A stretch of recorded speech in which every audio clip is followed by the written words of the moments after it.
పుట్టింది ఒక పల్లెలో.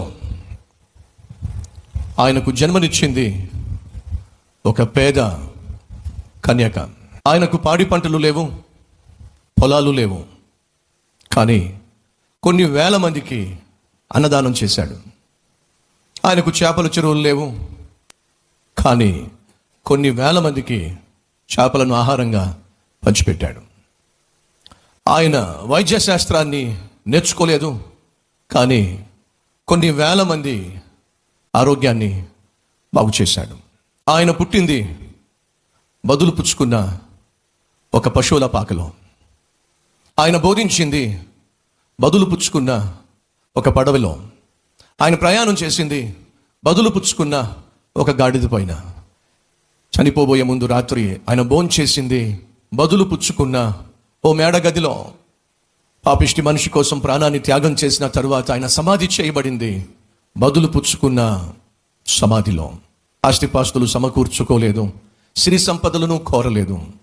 అనేక మార్లు అలసిపోయి ఒక కొండపైన రాతిపైన తలవాల్చాడు. అటువంటి ఆయనను గూర్చి ఈరోజు పండుగ చేసుకుంటుంది. ఎందుకని? పల్లెలకు సంబంధించిన పండగ ఉంటుంది, పట్టణాలకు సంబంధించిన పండగలు ఉంటాయి, ఓ ప్రాంతానికి సంబంధించిన పండగ ఉంటుంది, ఓ ప్రదేశానికి సంబంధించిన పండుగలు ఉంటాయి. కానీ ఈరోజు క్రిస్మస్ అనే ఈ పండుగ ఒక పల్లెకు, ఒక పట్టణానికి, ఒక ప్రాంతానికి, ఒక ప్రదేశానికి పరిమితమైనటువంటి పండుగ కాదు. మరి ప్రపంచమంతా సెలబ్రేట్ చేసుకుంటున్న పండుగ. ఎందుకని?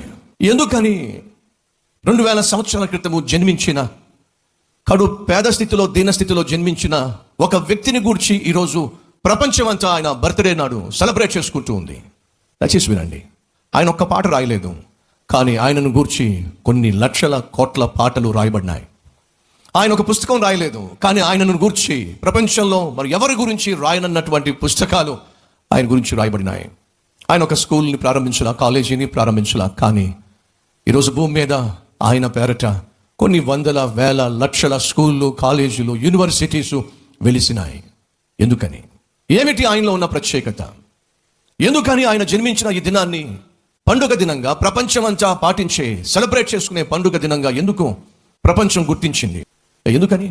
మరి ఏ ఇతర వ్యక్తిని గూర్చి ఇంతగా ప్రపంచం సంబరపట్టలేదు? కారణం ఏమిటంటే ప్రపంచాన్ని సృష్టించిన ఆ పరమ తండ్రి ఈ భూమి మీద జన్మించాడు కాబట్టి. ఆయన జన్మ ప్రజలను, ప్రపంచాన్ని ప్రభావితం చేసింది కాబట్టి.